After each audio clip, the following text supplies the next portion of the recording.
Kolkata Knight Riders দ্বিতীয় match খেলতে নামবে সানরাইজার্স হায়দ্রাবাদের বিপক্ষে এবং সেই ম্যাচটাকে নিয়েই কথা বলবো। কলকাতা নাইট রাইডার্সকে নিয়েই কথা বলবো কি কেমন প্লেইং ইলেভেন হতে চলেছে, কি করতে হবে কলকাতা নাইট রাইডার্সকে প্রথম ম্যাচে জঘন্যভাবে হারার পর।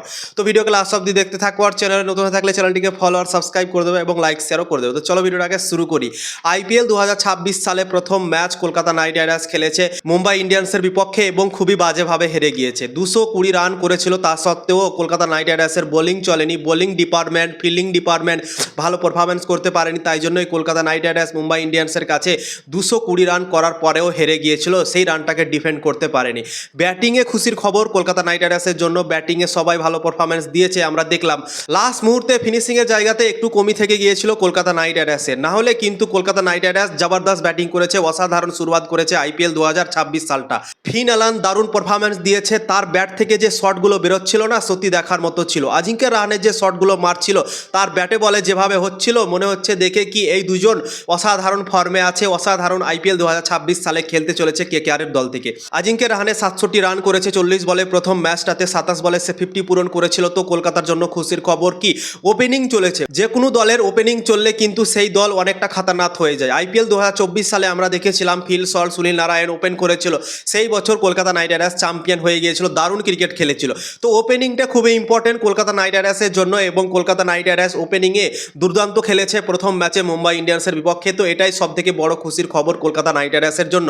আজিঙ্কে রাহানে, ফিন অ্যালান ওপেন করেছিল, জবরদস্ত খেলেছে এই দুজনই এবং এই দুজনকে দেখে মনে হয়েছে কি এই দুজন অসাধারণ ফর্মে আছে এবং আইপিএল 2026 সালে এইরকমভাবেই কিন্তু ক্রিকেট খেলতে চলেছে কলকাতা নাইট রাইডার্সের দল থেকে। 3 নম্বরে ক্যামরন গ্রিনকে নামিয়েছিল কলকাতা নাইট রাইডার্স এবং সবথেকে বড় প্রশ্ন ক্যামরন গ্রিনকে নিয়ে উঠে গিয়েছে।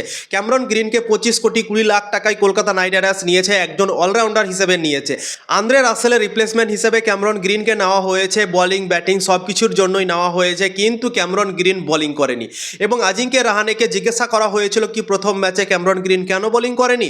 তো আজিঙ্কে রাহানে উত্তরে বলে কি এই প্রশ্নটা আপনি অস্ট্রেলিয়া ক্রিকেট বোর্ডকে জিজ্ঞেস করেন, এইভাবে উত্তর দিয়েছিল আজিঙ্কে রাহানে। মানে অস্ট্রেলিয়া ক্রিকেট বোর্ড মানা করেছে ক্যামরন গ্রিনকে বল করতে।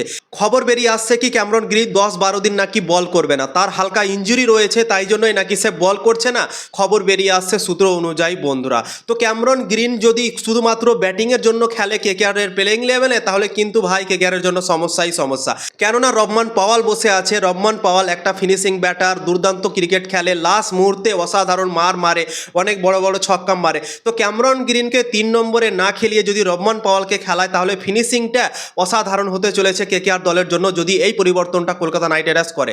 জয়দিন ক্যামরন গ্রিন বল করবে না তয়দিন যদি কেকেআর দল তাকে বসিয়ে রহমান পাওয়ালকে খেলায় তাহলে কিন্তু কেকেআর দল মনে হয় আরও মজবুত হতে পারে বন্ধুরা। কেননা প্রথম ম্যাচে মুম্বাই ইন্ডিয়ান্সের বিপক্ষে ফিনিশিংয়ের জন্য কলকাতা নাইট রাইডার্স 20-25 রান কম করেছিল। লাস্ট 3 ওভারে রানই করতে পারেনি কলকাতা নাইট রাইডার্স। যেরকম কলকাতা নাইট রাইডার্স 15 ওভার মতো খেলেছিল, 16 ওভার মতো খেলেছিল, মনে হচ্ছিল দেখে কি 245-240 রান করবে, কিন্তু ওই যে লাস্ট 3 ওভারে রান হলো না, রিঙ্কু সিং, রমনদীপ সিং এরা খেলতে পারলো না। তো তাই জন্যই আমার মনে হয় ফিনিশিংয়ের জায়গাতে একটা শক্তিশালী ব্যাটার লাগবে, সেই জায়গাতে একটু কমজোরি মনে হচ্ছে কলকাতা নাইট রাইডার্স। তো ক্যামরন গ্রিনকে যদি বসানো হয় এবং রহমান পাওয়ালকে যদি খেলানো হয় তাহলে কিন্তু কলকাতা নাইট রাইডার্সের দল আরও অনেকটা শক্তিশালী হতে পারে। এবার তোমরা হয়তো বলতে পারো কি ক্যামরন গ্রিনকে বসিয়ে রহমান পাওয়ালকে যদি খেলানো হয় তাহলে 3 নম্বরে আবার কে খেলবে। তো 3 নম্বরের জন্য আরও একটা ব্যাটার আছে, সেই ব্যাটারটার নাম হচ্ছে সুনীল নারায়ণ। সুনীল নারায়ণ আগের বছর ওপেন করছিল, 2024 সালে ওপেন করছিল, তো তাকে ওপেনিং থেকে সরিয়ে দিয়েছে এবং তার নামার জায়গাই হচ্ছে না ভাই। তো সুনীল নারায়ণকে যদি 3 নম্বরে খেলানো হয় এবং ক্যামরন গ্রিনের জায়গায় রহমান পাওয়ালকে খেলানো হয় তাহলে কিন্তু কলকাতা নাইট রাইডার্সের দলটা আরও অনেকটা মজবুত হবে, অনেকটা আমার মনে হয় শক্তিশালী হবে বন্ধুরা। কিন্তু আমি জানি কলকাতা নাইট রাইডার্স এই ব্যাপারটা মনে হয় বুঝবে না এবং কলকাতা নাইট রাইডার্স একটা ম্যাচ খেলার পর এই পরিবর্তনটা করবে না। কলকাতা নাইট রাইডার্স 25 কোটি টাকার উপরেও ক্যামরন গ্রিনকে কিনেছে, তো তার কাছ থেকে ফায়দা নিতে চাইবে এবং ক্যামরন গ্রিনকে অত টাকা দিয়ে কেনার পর তাকে ব্রেঞ্চে বসাবে না বন্ধুরা। তো আমাদেরকে আশা করছি অপেক্ষা করতে হবে এবং ক্যামরন গ্রিনকে আশা করছি কলকাতা নাইট রাইডার্স ব্যাক করবে এবং 2-3টা ম্যাচ বা 4টা ম্যাচ আরও দেখতে পারে ক্যামরন গ্রিনকে বন্ধুরা খেলাতে পারে। তো আমার যেটা ওপিনিয়ন সেটাই তোমাদেরকে জানালাম। ক্যামরন গ্রিন যদি শুধুমাত্র ব্যাটিংয়ের জন্য প্লেইং ইলেভেনে খেলে তার চেয়ে ভালো রহমান পাওয়াল। তো এই জিনিসটা আমি ভাবনা চিন্তা করেছি, কেননা প্রথম ম্যাচে আমরা দেখলাম ফিনিশিংয়ের জায়গাতে একটু কমজোরি হয়ে গিয়েছিল কলকাতা নাইট রাইডার্স। তো ফিনিশিংয়ের জায়গাতে একটা ভালো ব্যাটার পেয়ে যাবে রহমান পাওয়ালের রূপে এবং 3 নম্বরে খেলার জন্য সুনীল নারায়ণকেও পেয়ে যেতে পারে কলকাতা নাইট রাইডার্স। তো এটা হচ্ছে আমার ওপিনিয়ন এবং কলকাতা নাইট রাইডার্স আশা করছি এত তাড়াতাড়ি পরিবর্তন করবে না। ক্যামরন গ্রিনকে একটা ম্যাচ দিয়েছে, আরও মনে হয় 2-3টা ম্যাচ ক্যামরন গ্রিনকে কলকাতা কলকাতা নাইট রাইডার্স দিতে পারে এবং তারপর হয়তো ভাবনা চিন্তা করতে পারে তাকে নিয়ে। সে যদি বল ব্যাট দুটোই করে তাহলে কিন্তু তার প্লেইং 11-এ আশা করছি জায়গা হবে বন্ধুরা। তো দেখা যাক দ্বিতীয় ম্যাচ সানরাইজার্স হায়দ্রাবাদের বিপক্ষে কলকাতা নাইট রাইডার্স খেলতে চলেছে। কলকাতাও একটা ম্যাচ হেরে গিয়েছে, সানরাইজার্স হায়দ্রাবাদও একটা ম্যাচ হেরে গিয়েছে এবং এই দুটো দলের কমজোরি ধরা পড়েছে বোলিংয়ে এই দুটো দল খুবই কমজোরি মনে হয়েছে। সানরাইজার্স হায়দ্রাবাদ আরসিবির বিপক্ষে 201 রান করেছিল, 202 রানে টার্গেট দিয়েছিল, তা সত্ত্বেও তারা জিততে পারেনি, হেরে গিয়েছিল, খুবই সহজে হেরে গিয়েছিল। 15 ওভার 4 বলে আরসিবি দল চেস করে নিয়েছিল সেই রানটাকে এবং কমজোরি বোলিং অ্যাটাক মনে হয়েছিল সানরাইজার্স হায়দ্রাবাদের দলটাকে দেখে। এবং একই কাহিনী কিন্তু কলকাতা নাইট রাইডার্সেরও হয়েছে। মুম্বাই ইন্ডিয়ান্সের বিপক্ষে 220 রান করার পরেও কলকাতা হেরে গিয়েছে। কেন হেরে গিয়েছে? বোলিংয়ের জন্য। বোলিং খুবই খারাপ করেছিল। বরুণ চক্রবর্তী, সুনীল নারায়ণ, তারপর ব্লেসিং মুজারবানি এই বোলারগুলোকে খেলিয়েছে, কার্তিক ত্যাগীকেও খেলিয়েছিল, তা সত্ত্বেও কলকাতা জিততে পারেনি, ম্যাচ হেরে গিয়েছে বন্ধুরা। তো তাই জন্যই কলকাতা নাইট রাইডার্স এবং সানরাইজার্স হায়দ্রাবাদ এদের মধ্যেই খেলা আছে এবং এই দুটো দল কিন্তু বোলিংয়ের জন্যই ম্যাচ হেরে গিয়েছিল বন্ধুরা।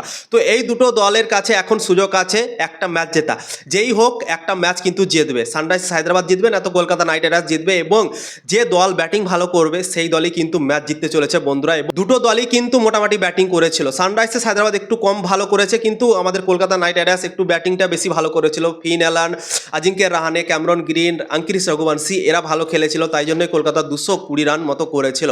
এবং সানরাইজার্স হায়দ্রাবাদের দল থেকে ঈশান কিষানি শুধু রান করেছিল, তারপর অনিকেত বর্মা রান করেছিল।